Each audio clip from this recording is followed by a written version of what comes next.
They laughed first, before the wickets fell, before the crowds went silent, before England felt the swing of a ball they couldn't read. They laughed at the way he ran. A tall man leaning backward, turning sideways, pausing as if unsure, and then suddenly charging in. Commentators joked, spectators whispered.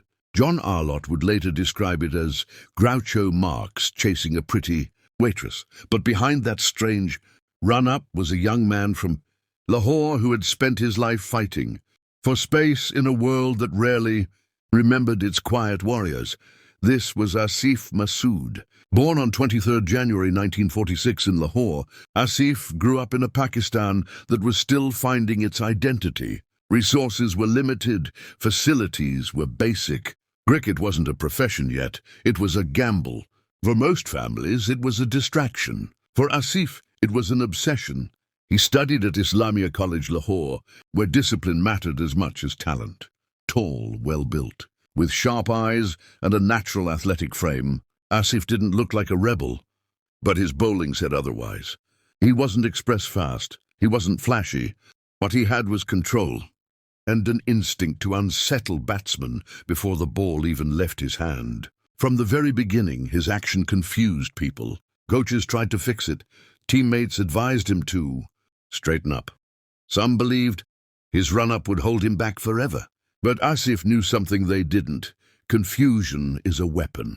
In domestic cricket, he learned to work with conditions. He learned patience. He learned how to make the ball talk, swinging it late, seaming it just enough, changing angles without changing speed.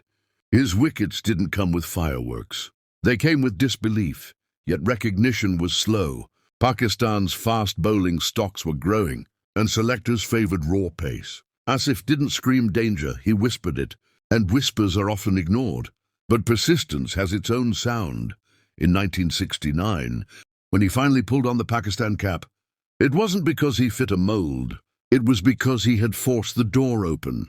Making his Test debut against England, Asif Masood entered international, cricket carrying years of doubt on his shoulders, doubt about his action, his pace, his future.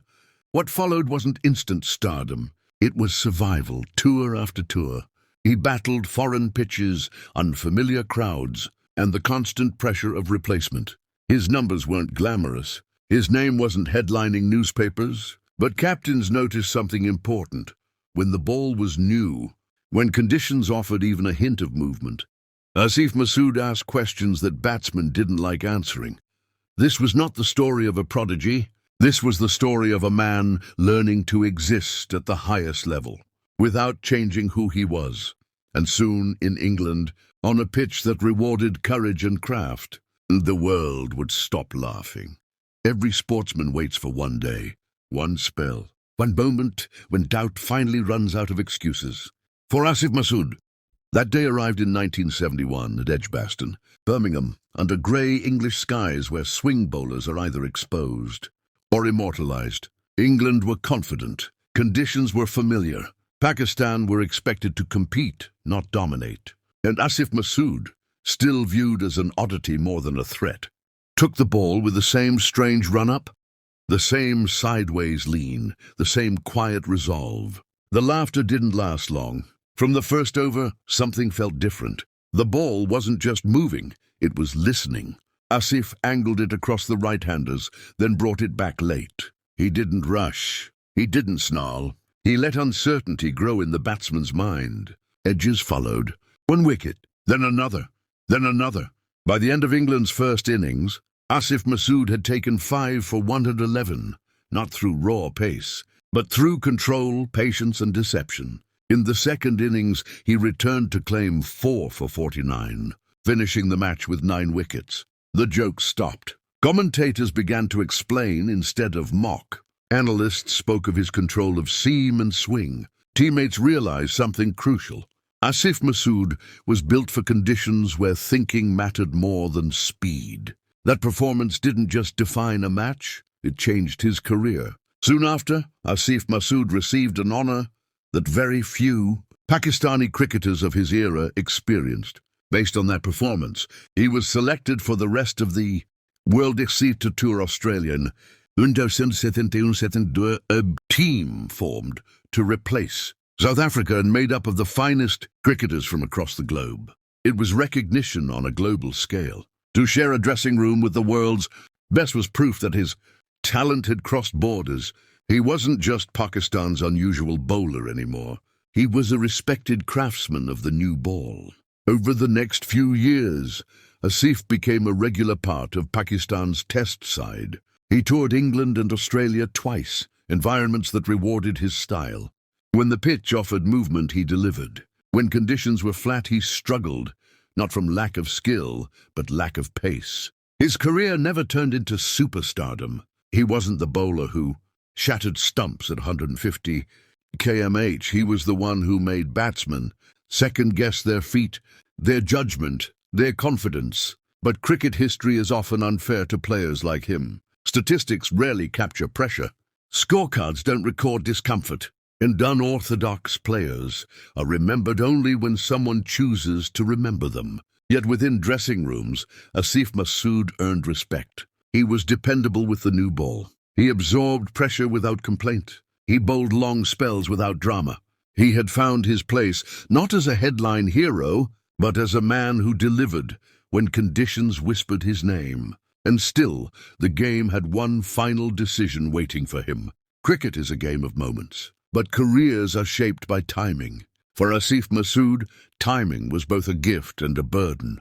After his heroics in England and recognition with the rest of the world at Pufun, expectations rose. But cricket, especially fast bowling, is unforgiving.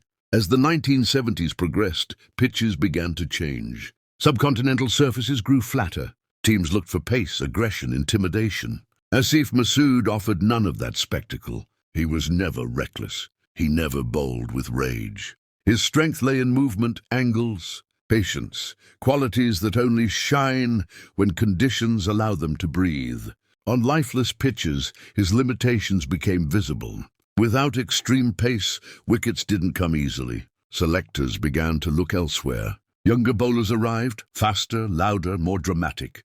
Crowd memories shifted quickly. Performances like Edgbaston became references of the past, not promises of the future. Asif continued to serve Pakistan, touring Australia again, facing the hardest conditions without complaint, but the sense was clear. His role was shrinking. Statistics told a harsh story. 16 test matches, 38 wickets, an average that didn't excite headline writers. But numbers never explained the full picture.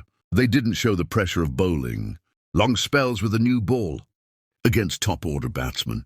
They didn't capture the discipline it took to stay accurate.